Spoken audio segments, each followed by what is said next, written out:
way. I ride home every day, and I see you on the TV at night.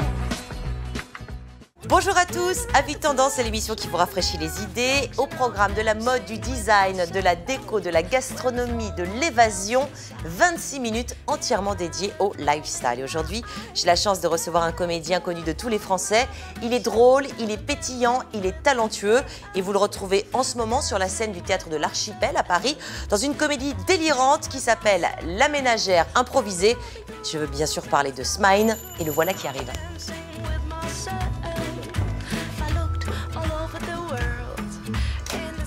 Bonjour. Comment ça va? Bien, très heureux. Moi aussi, bienvenue. Merci de m'accueillir chez vous. Alors, donnez-moi votre blouson. Très bien. Ça a été? Votre galère pour retrouver? Super, un très beau tableau.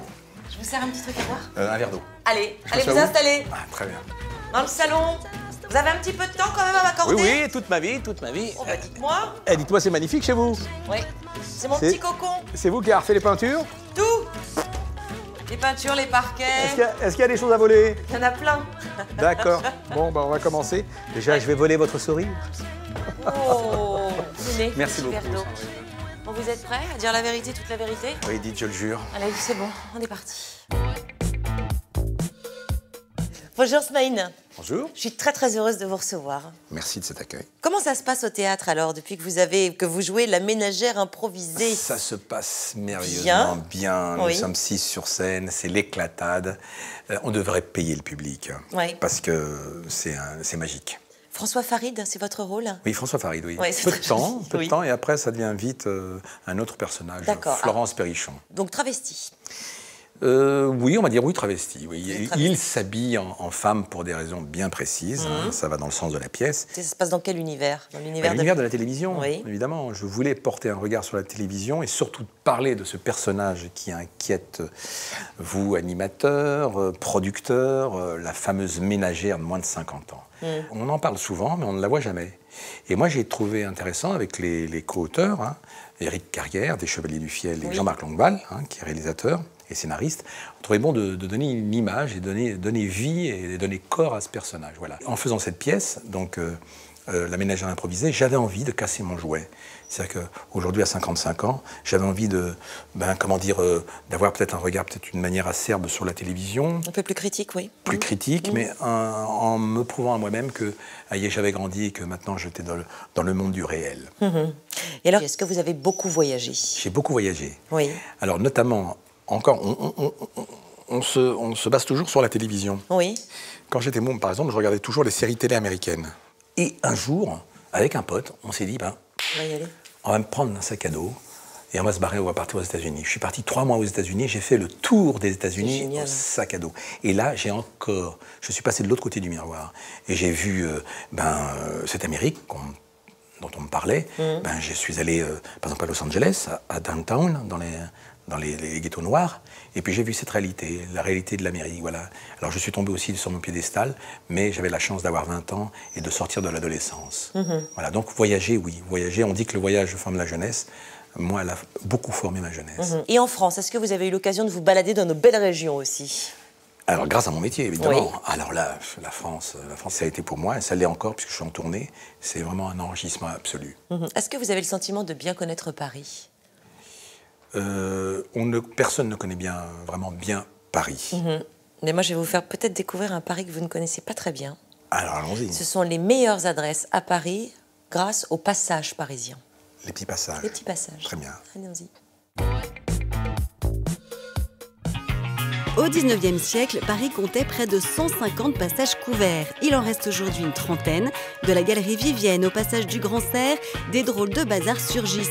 Cabinets de curiosités aux objets poétiques, univers bariolés pour les accros de la laine, bijoux en soie, bistrot gastronomique. Tout ça se passe ici, sous les verrières. Tout flâneur parisien a sans doute croisé le passage Choiseul, discrètement installé entre la rue Saint-Augustin et celle des Petits Champs. Avec ses 190 mètres, c'est le plus long passage couvert de Paris dans lequel Sylvie aime travailler. Ici, le temps se ralentit et on a l'impression qu'effectivement, on est dans un lieu un peu coupé hors du temps. Au numéro 23 se trouvait la librairie des Paroissiens où Verlaine a édité ses premiers textes. Un univers poétique qui a inspiré à Sylvie l'effet bulle, une boutique de cadeaux singuliers. On était parti de cette notion de rondeur, de douceur. Donc on a beaucoup d'objets de brocante chinés qui nous rappellent notre enfance. Et il y a beaucoup de choses douces. Cette ancienne journaliste radio a gardé le goût du récit. Ici, chaque objet a sa fiche et son histoire. C'est aussi de faire en sorte que la personne n'ait pas que l'objet à offrir. Il est aussi à offrir son histoire. Là, ici, on a une statue, une sculpture d'Isabelle de Grandmaison qui est en terre cuite. Et c'est sympa de savoir qu'Isabelle, eh bien, elle vit au bord de la mer, elle a un atelier sous des figuiers. Et quand ils lisent l'affiche, j'ai l'impression qu'ils se retrouvent dans son atelier à côté d'elle et que du coup, cette culture prend une autre dimension. Et c'est un peu l'objectif, c'est de partager l'univers de chaque artiste. Beaucoup de galeries sont de vraies curiosités architecturales. Le passage des panoramas, inscrit au monument historique, abrite par exemple le théâtre des variétés, où Offenbach s'est fait connaître, ou la maison Stern, qui gravait autrefois les cartes de visite des cours d'Europe. On y trouve aussi de nombreux restaurants ancestraux, comme l'Arbre à Cannelle. Alors l'établissement, en fait, c'était la chocolaterie François Marquis. En 1818, elle a été ouverte en 1818. C'était l'un des premiers chocolatiers de Paris, notamment celui qui avait amené le praliné. C'est un établissement qui a encore son cadre d'origine, hein, comme la façade en bois, les plafonds, c'est des plafonds en cuir de Cordoue tendu, avec des peintures d'époque. Ça se tient encore, ça a près de 200 ans, ça se tient pas mal quand même. À quelques rues d'ici, direction la galerie la plus haute de Paris, le passage du Grand Cerf et sa verrière renversante. Notre coup de cœur est un bazar poétique baptisé Le Labo. Bienvenue au labo! Là, on cherche toujours des petites choses un peu drôles, utiles, agréables, des choses qu'on n'a pas trop l'habitude de voir partout. Donc là, ce sont les personnages que je crée, donc je les appelle les demoiselles. Donc ce sont les demoiselles du passage. Donc là, par exemple, vous avez une demoiselle chic. Alors les chics, elles sont sur un socle, elles tiennent debout. Dans la famille Le Labo, vous avez la mère qui fabrique des demoiselles fashion, le père qui imagine des lampes industrielles et la fille. J'ai créé un petit personnage qui fait pas mal de petites bêtises. Ensuite, j'ai créé son univers dans lequel il évolue. Et du coup, ça me permet de décliner pas mal toutes mes illustrations sur de nombreux produits de la vie de tous les jours. Cuisine, salle de bain, des petits accessoires. Le passage du Grand Cerf est aussi le rendez-vous des blogueuses qui tricotent. L'idée, ça a été de créer un lieu où on pourrait trouver tout le nécessaire pour réaliser les projets qu'on trouvait sur les blogs. De la laine vierge, jamais d'acrylique, du tissu, des boutons, des rubans comme autrefois. Chez Lille Wiesel, même le crochet est tendance. Alors, on fait venir des crochets du Japon, parce que les Japonais sont très forts pour le crochet. Des crochets avec des manches ergonomiques très confortables, qui permettent de crocheter jusqu'au bout de la nuit. Et en plus, ils sont roses, c'est très girly. Le passage est aussi une caverne de lieux créatifs, comme cet atelier de bijoux. Après avoir collaboré à des collections de haute couture, Cécile Bocara imagine désormais des parures dans toutes sortes de matières. J'ai gardé un peu les matériaux du vêtement que j'ai transformés pour les mettre sur des accessoires. Toutes les créations sont faites maison, il n'y a pas de soudure. Donc c'est autour de matériaux assez simples et naturels, de la nappe, des soies, de la plume. La plume qui peut être travaillée voilà, de cette manière-là, où elle est teintée, c'est des fougères, des ambiances de nature. À quelques pas du Palais Royal, ne ratez pas la galerie Vivienne. Elle était l'une des plus courues du tout Paris. C'est ici que Jean-Paul Gaultier a ouvert sa première boutique, où il organisait des défilés sur ce majestueux escalier. Un peu plus loin, le comptoir Le Grand est une des caves les plus réputées de la capitale, où se dégustent des grands crus. Mais comme on a un petit creux, on file au passage de la Madeleine, dont le seul intérêt est l'adresse d'un grand chef. Comme dans un lieu confidentiel, vous sonnez, c'est au premier étage, comme à la maison. C'est un bistrot gastronomique, un casse-croûte gastronomique. On peut manger qu'un plat, une bricole, un verre de vin. C'est toujours complet pratiquement, ça marche bien. Et pour cause, le menu gastronomique coûte une trentaine d'euros. Le grand chef Alain Sandrins prône le luxe sans tralala. Le luxe, pour moi, ici, dans la restauration, c'est surtout la qualité de l'assiette. Donc ça sert à rien d'avoir des fleurs de partout, on ne les mange pas. Et puis tout ce qu'on met autour de l'assiette, souvent, ça revient plus cher que l'assiette. Si vous êtes lassé des bruits de la ville, les corridors de Paris vous conduiront ailleurs, les yeux ouverts sur l'insolite ou le nez en l'air sous les verrières.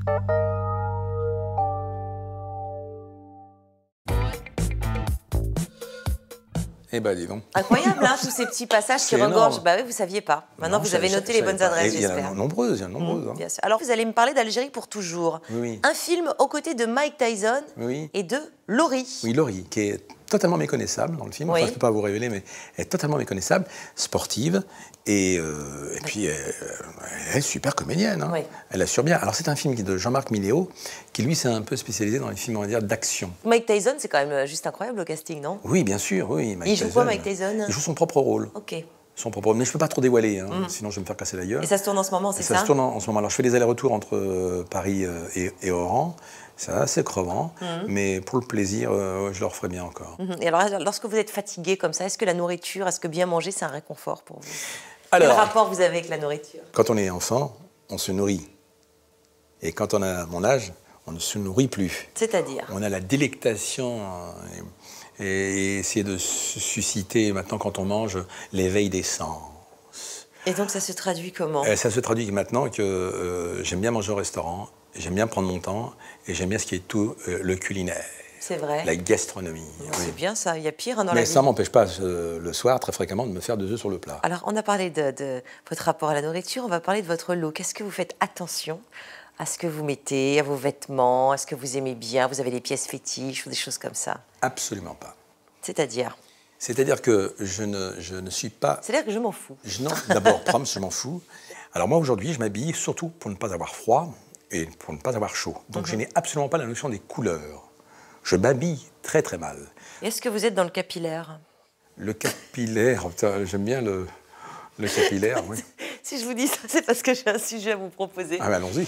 Pour vos femmes, pour les femmes que vous aimez, tout sur les accessoires capillaires, sur les conseils de Marine de HumGum. Ça vous intéresse? Allons-y. À chaque jour son humeur. Parfois hippie, glamour ou girly, on aime tout être looké de la tête aux pieds. Alors plus besoin de se couper les cheveux en 4 pour trouver l'accessoire ou la coupe qui fera de nous la plus belle. Car Marine, notre blogueuse habillée en Pocahontas pour l'occasion, nous propose ces 3 ateliers très tendance. La création de votre propre bandeau, la customisation de ces 2 peignes, et accrochez-vous bien, Lady Gaga l'a portée à merveille, cette coupe demi-queue nœud. On commence avec le style hippie et on va faire un headband. Et pour nous mettre dans l'ambiance, séparé de son plus beau bandeau que notre indienne du jour nous livre le matériel nécessaire à sa confection. Vous avez besoin d'une bobine de cordon, d'une bobine de ruban, d'un cordon en cuir, d'un élastique, une paire de ciseaux et pour finir, une règle. Première étape, on découpe 1 mètre de chaque ruban et de notre cordon en cuir. Maintenant, on les noue entre eux. Quelle force, Marine! Ensuite, nouez les cordons autour de l'élastique. Serait-elle un peu stressée, notre Pocahontas, aujourd'hui? Cette étape va vous permettre de relier le headband. C'est comme un fermoir. Et pour un souci d'esthétisme, découpez le surplus. Je passe au tressage des rubans, on a besoin de les maintenir. Ici, je me sers de mon bocal, il faut que la tresse reste bien droite et bien tendue. Et on n'a plus qu'à tresser. Bon, on ne va pas revenir sur l'art du tressage. Vous êtes quand même calé en la matière? Enfin, j'espère. Bon courage, à tout à l'heure. Je suis arrivée à 50 cm, donc je peux m'arrêter. Et je vais faire un nœud. On l'attache maintenant à l'élastique. Et une fois de plus, on coupe ce qui dépasse. Votre bandeau est prêt. Et on va pas se gêner, on va l'essayer tout de suite. Après le look hippie, le look romantique avec la customisation de ces 2 peignes. Vous devez avoir à portée de main 2 peignes transparents, 50 cm de fil orange, 50 cm de fil rose et comme précédemment, une règle et des ciseaux. On prend notre premier peigne et on enfile le premier cordon entre les 2 premières dents. Vous faites attention de bien laisser de la place pour après faire un nœud par la suite. On fait la même chose pour le second cordon. Je fais passer par-dessus la tranche le premier cordon et je viens l'enfiler dans la deuxième dent.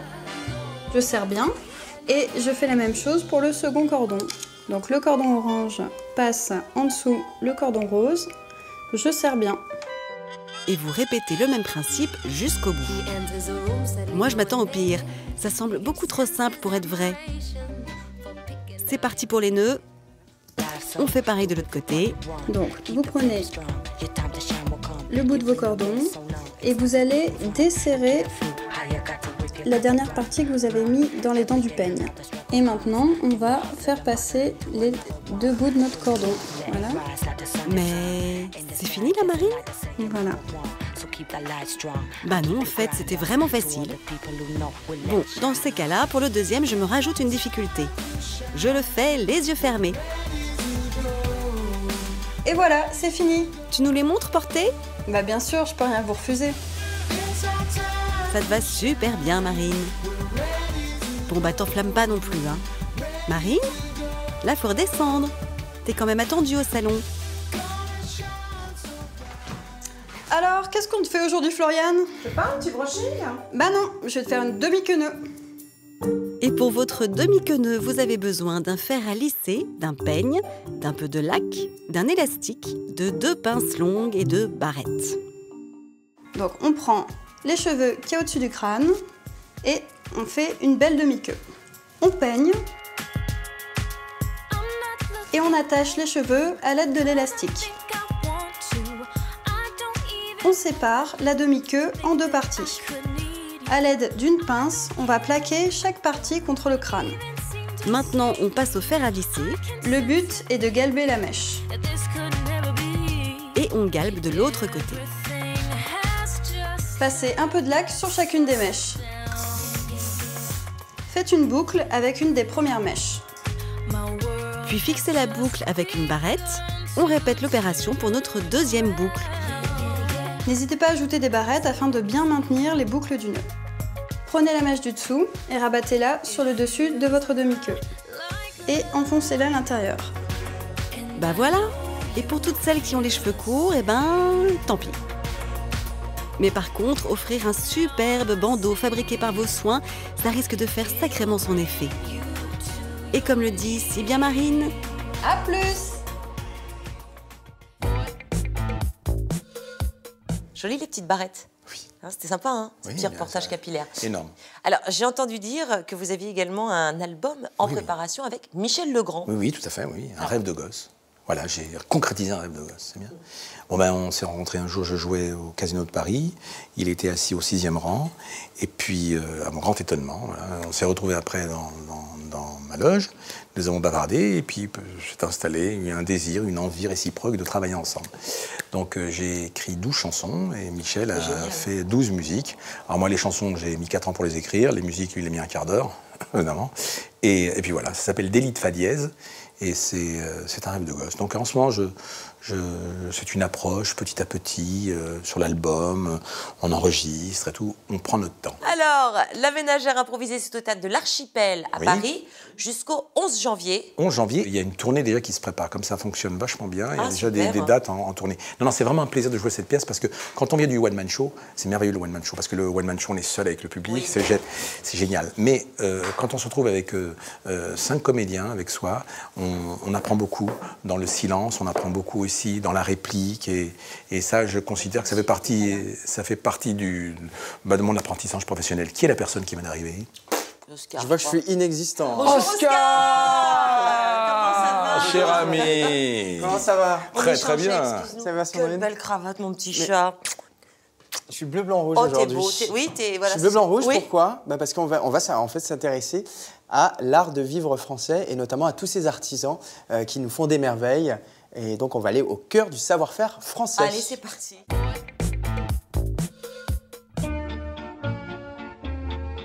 à Paris. Aujourd'hui, le bleu, blanc, rouge est à l'honneur puisqu'on va parler d'une tendance, d'une mode qui rayonne. On va parler de la tendance Mode in France. Alors quoi de plus tendance chauviniste que vous amener à la découverte du savoir-faire français à Dodoche. Cocorico, mon coco, c'est parti pour une escapade en 2 étapes au cœur du savoir-faire français.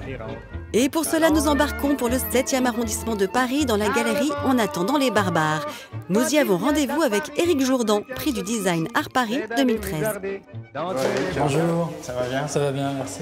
Est-ce que vous pouvez nous expliquer ce qu'est le savoir-faire français?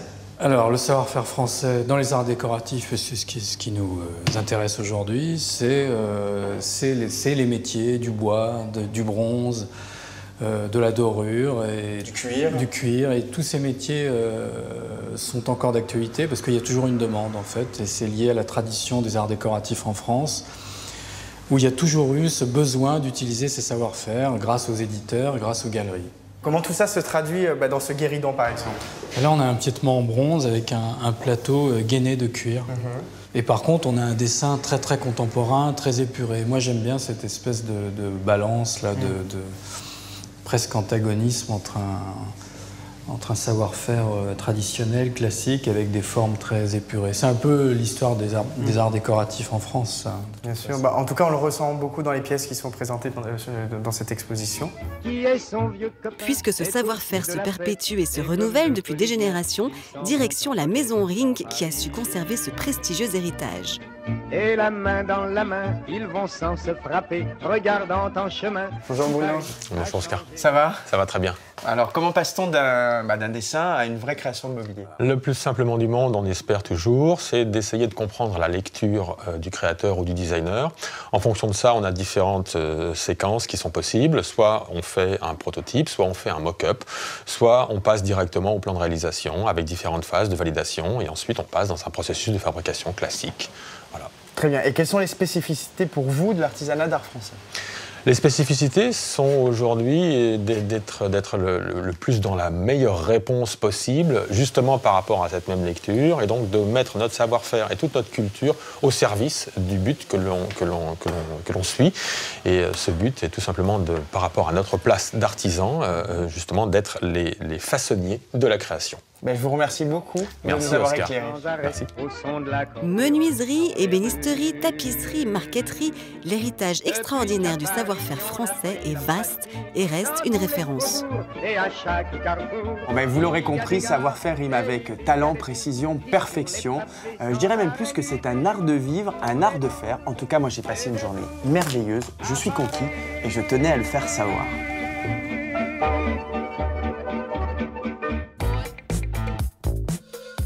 C'est super, dis-moi. Toutes ces belles maisons, toutes ces grandes maisons qui continuent à perpétuer la tradition, le savoir-vivre. En fait, il faut savoir qu'il y a quand même 910 000 entreprises en France qui sont dédiées au métier d'art, donc ce qui représente quand même 10% de la population active, il faut le savoir. Qui a une profession en relation avec un art. Avec un métier d'art. Donc moi, je voulais rendre hommage à ces métiers d'art, et notamment au travers de 3 maisons et 3 univers.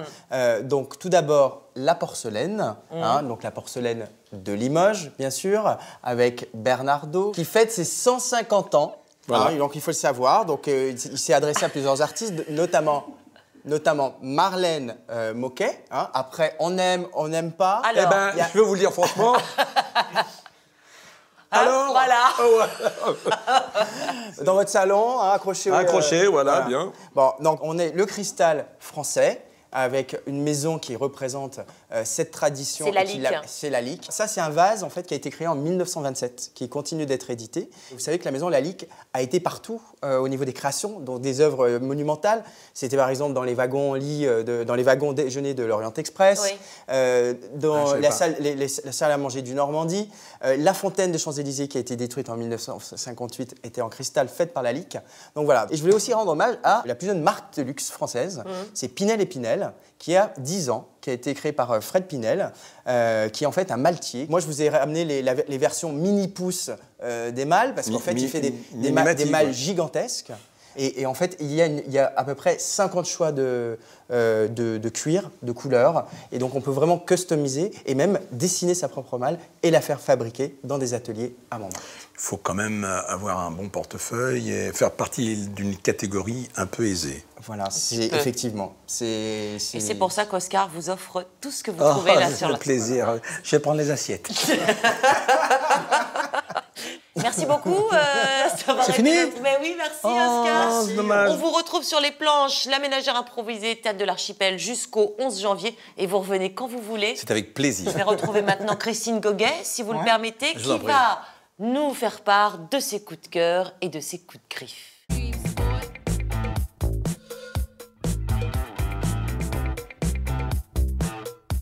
Bonjour Christine. Bonjour Sandrine. Comment ça va? Plutôt bien. Plutôt bien. Alors, de jolis coups de cœur et de jolis coups de griffe cette semaine? Oui, alors un joli coup de cœur avec Les Garçons et Guillaume à table. Oui. C'est un film fin, drôle, plein d'humour, plein de délicatesse. Et c'est un concentré de talent qui a été concocté par Guillaume Gallienne. Oui. Guillaume Gallienne qui est le sociétaire de la Comédie Française, qui est comédien, auteur dans ce film et qui dédie un film à sa mère. Alors, sa mère, c'est une femme excessive, merveilleuse, entreprenante, un peu folle aussi. Alors, c'est une espèce d'exercice auto-jubilatoire, un exercice d'analyse. C'est avec Françoise Fabian, Nils Arestrup, et c'est vraiment un concentré de talent. D'ailleurs, le film a été primé 3 fois, notamment à Cannes, pour la quinzaine des réalisateurs, et c'est une petite pépite. Alors, ça s'appelle, rappelez-nous le titre? Les Garçons et Guillaume à table. Bien, alors nous irons le voir. Un petit coup de... Un coup de griffe. Alors, je reviens de week-end à Bonifacio. Ah. Je m'étais fait une joie, je partais en amoureux, j'avais prévu mon petit voyage, j'avais détecté un hôtel sur le net, qui est un hôtel sur le port, qui s'appelle Le Soleymar. Déception. Ah, pourquoi? Alors, c'est un petit hôtel qui... Faut pas se fier finalement, faut pas se fier aux photos de net. Il y avait des petites chambres modernes. En réalité, on est arrivé, un décor suranné, vieillot, avec de la poussière sur la moquette. Aïe. Voilà. Donc, on était un peu déçus. Mais les gens étaient gentils, donc ça compense. Mais néanmoins, quand même... C'est vendu pour un hôtel design? 115 € la chambre. Ah oui, quand même. Ouais, Ça fait quand même cher pour donc la poussière. un peu déçu. Et un dernier petit coup de cœur alors? Alors un dernier petit coup de cœur pour le Little French Song, j'espère que je le dis avec l'accent, c'est pas formidable, vous êtes parfaite. de Carla Bruni. Donc avant d'être une tournée, c'est un album qu'elle a sorti il y a quelques mois et qui composé comme elle de chansons pleines de délicatesse et de charme. Et toutes ces chansons, dont ma préférée d'ailleurs est Kiss et Anita, je vous la recommande, se retrouveront en tournée au Casino de Paris. Ouais, c'est super. Voilà, c'est très sympa, à partir du 22 novembre pour trois soirs, et ensuite dans toute la France. Bon. Et merci beaucoup Christine pour toutes ces bonnes nouvelles. On se voit la semaine prochaine. Avec plaisir Sandrine. Et on se quitte avec quoi? Eh ben, on se quitte avec mon agenda. Et je vous fais de gros baisers. Bisous. Il se passe encore plein de trucs cette semaine, alors on prend des notes. Un peu de lecture tout d'abord avec le livre Peter Bird aux éditions Taschen. Photographe, collectionneur et écrivain, Peter Bird a fait de sa vie une œuvre d'art. En illustrant ses journaux intimes avec Andy Warhol, Truman Capote ou encore les Rolling Stones, il obtient une place centrale dans le milieu de l'art. Il témoigne de ce qu'il voit à travers des photographies sur lesquelles il superpose tickets de métro, billets, cartes postales et coupures de presse. On file ensuite au salon Hobart, organisé par les Ateliers d'Art de France. Ce concept ambitieux présente une sélection d'objets d'art aux lignes contemporaines. Hobart offre un superbe choix de petites séries et pièces uniques aux lignes épurées. C'est à admirer du 29 novembre au 1er décembre au Quorum de Montpellier. Un nouveau lieu à découvrir à Paris, le restaurant Les Climats. Dans un ancien réfectoire des Dames des PTT, l'endroit offre une carte dédiée aux vins de Bourgogne. Ambiance rotin et jardin d'hiver, salon velours et panthère, un chef au charisme bien trempé qui propose une cuisine franco-japonaise. Et tout ça, c'est où? Dans le très sélect 7e arrondissement. Notre coup de cœur cette semaine est une expo au Palais Galliera qui vient de rouvrir ses portes avec le célèbre couturier Azzedine Alaya. Une sélection de 70 modèles iconiques qui retracent le parcours créatif unique du dompteur des courbes féminines. Le parcours fait en sorte de sortir la mode du carcan du musée. C'est à admirer à Paris jusqu'au 26 janvier.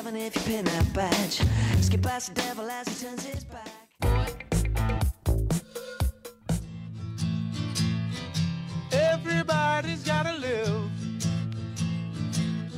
and everybody's gonna die.